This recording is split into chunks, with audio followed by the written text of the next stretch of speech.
Hello everyone, good afternoon. Welcome to this new lecture in our program on American literature. My name is Fuzi Slisli and I'll be your instructor. Welcome today to lecture number 7. And today's subject is a poem by American poet Walt Whitman, A Noiseless Patient Spider. Let's first just look at the text of the poem and then we look into some of the components of the poem. We talk about the technique, the themes, and we do some analysis. So, A Noiseless Patient Spider by Walt Whitman. A noiseless patient spider. I marked where on a promontory it stood isolated, marked how to explore the vacant vast surrounding.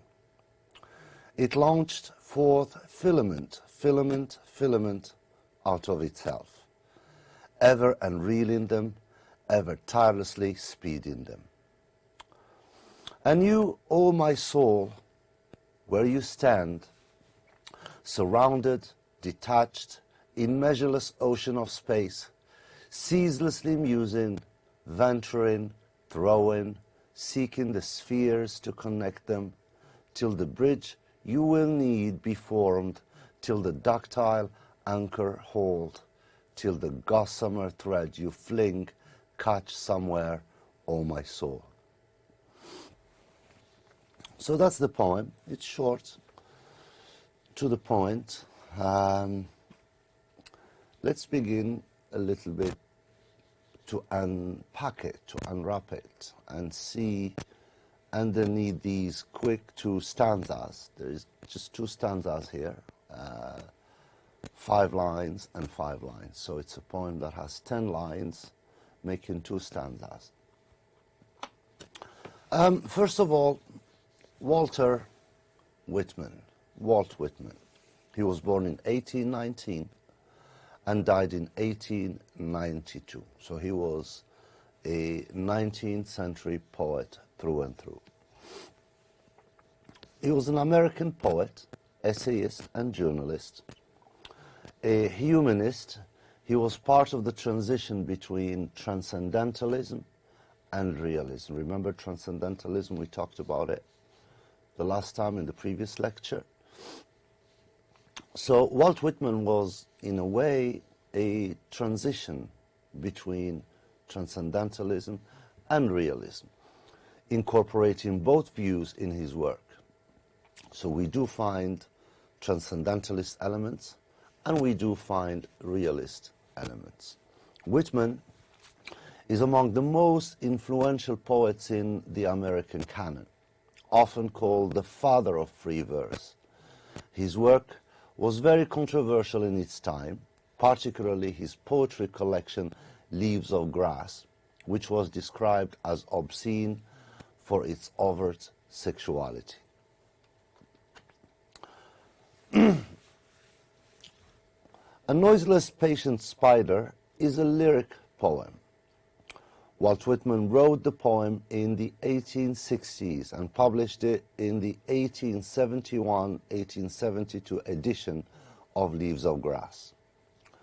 The lyric, as a genre, the lyric is an emotional rhyming poem. It's very old. Lyrical poetry is as old as humanity because there are poems that are supposed to be rhythmic and even sung.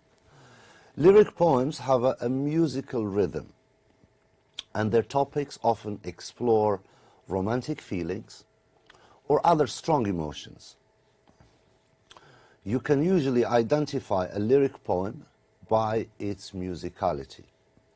If you can imagine singing it, it's probably a lyric.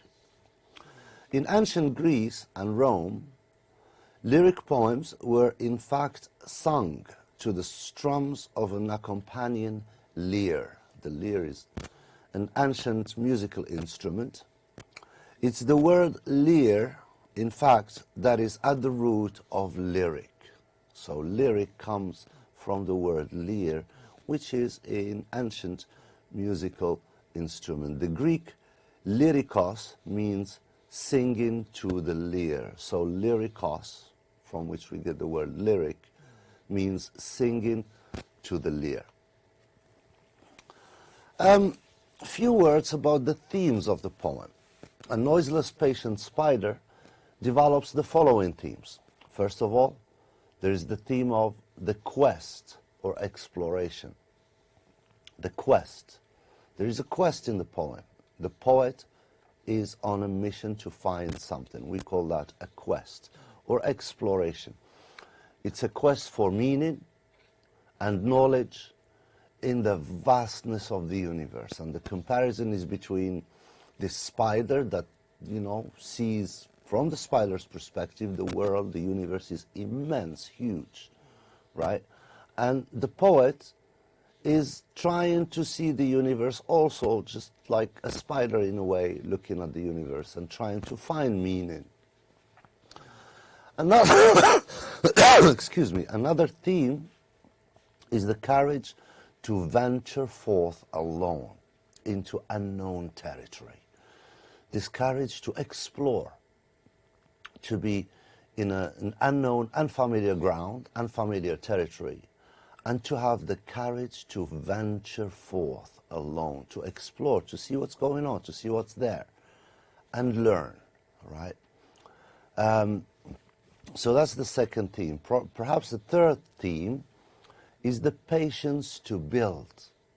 The patience to build, just like the spider patiently builds his web.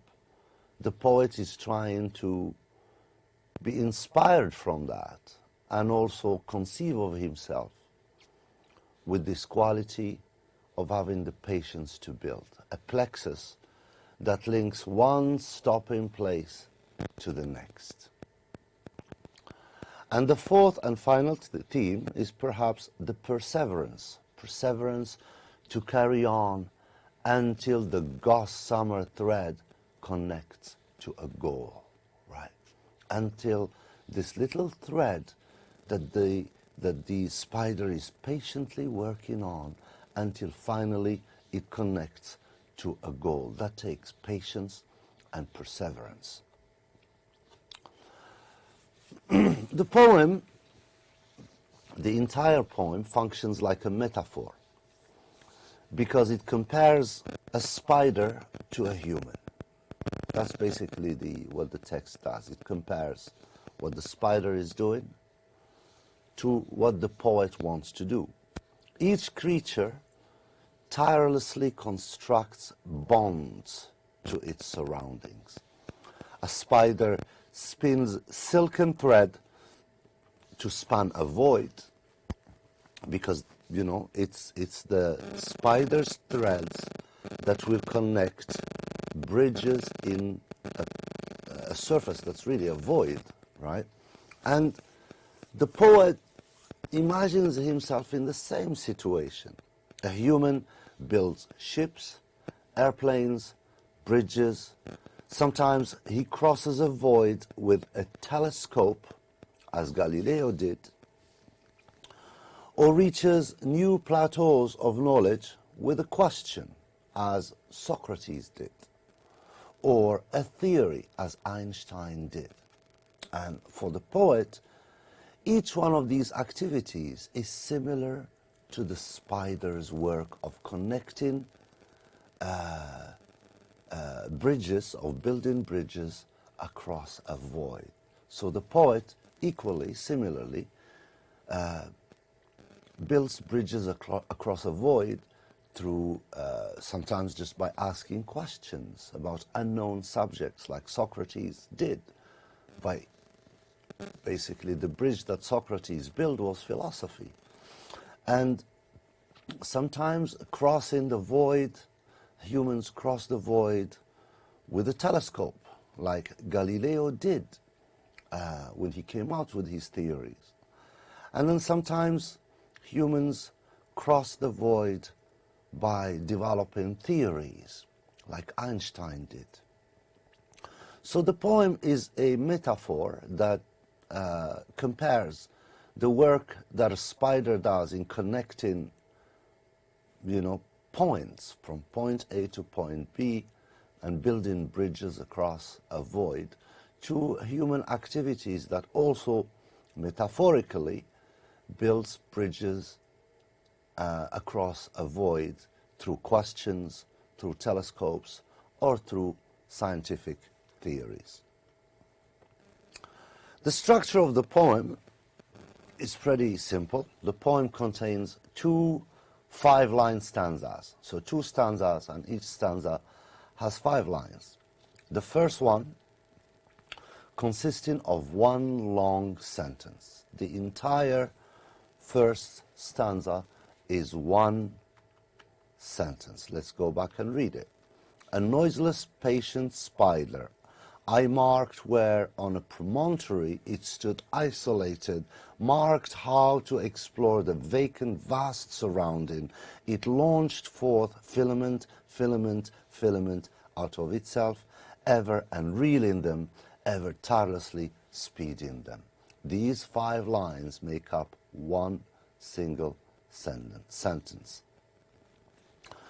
So the first stanza consisting of one long sentence. The subject of this sentence, grammatically, in terms of grammar, the subject of the sentence is the pronoun I in line 2. And the main verb is the compound marked in line 2 and marked in line 3. Let's go back and look at it. So a noiseless, patient spider, right? That's not the subject of the sentence. I marked, I is the subject of this sentence. I marked where on a promontory a noiseless patient spider stood isolated. I marked how to explore the vacant vast surrounding. So the verb is marked in line 2 and marked in line 3.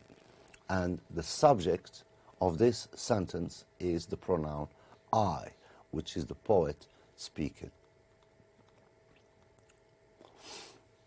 The second stanza is one long group of words requiring I marked to be carried over and stated from the first stanza in order to make the word group a complete sentence.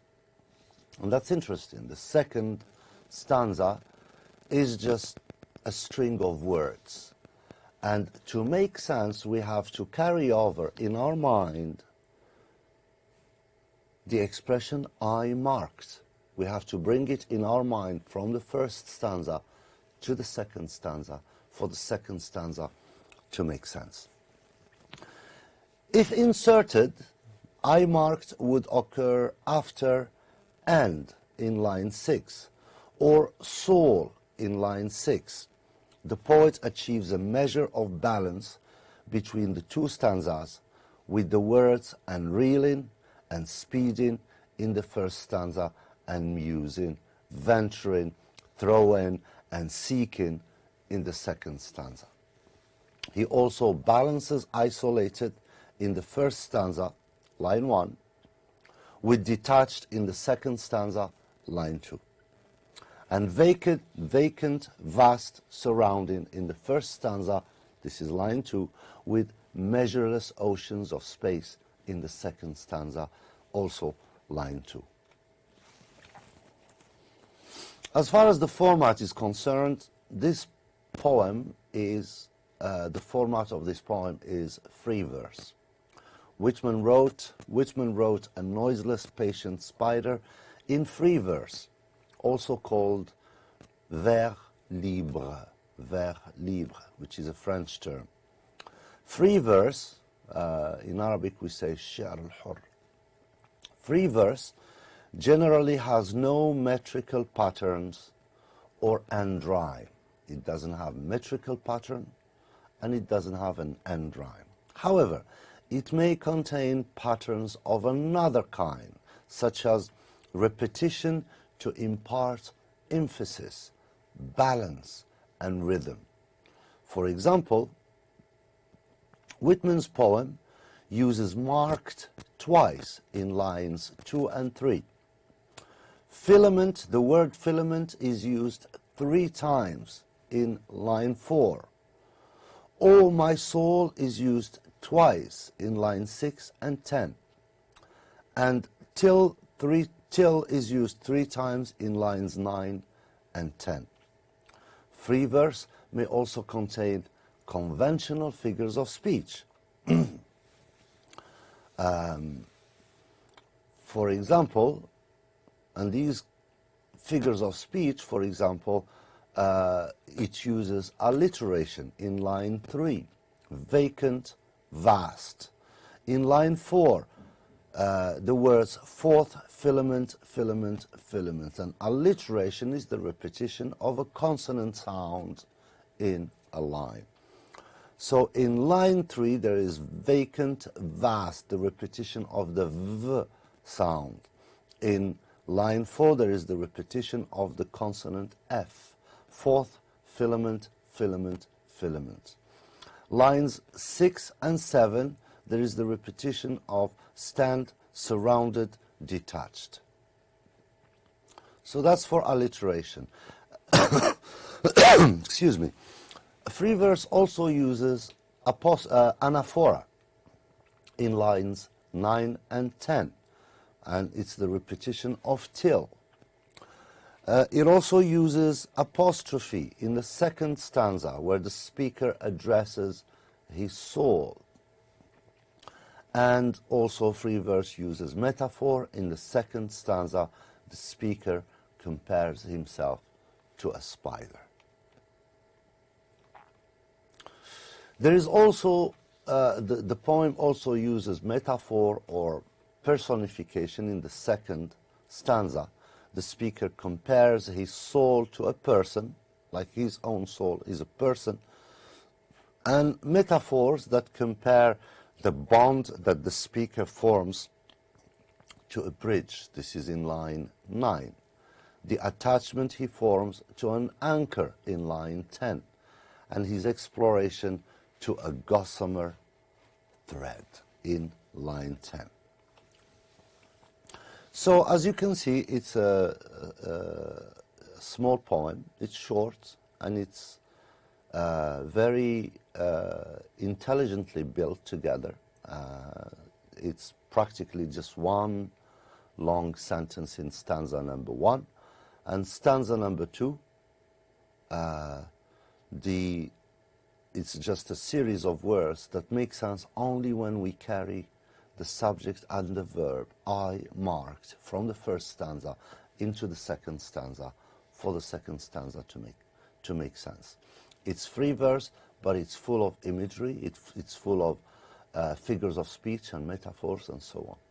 And it compares the patient work of the spider with the patient work of the artist or the thinker, who also, like a spider, builds bridges across vacuums, across void, whether it is intellectual void, physical void, spatial void, and so on. I hope you enjoyed this lecture, and until I see you in the next one, thank you very much and have a good day.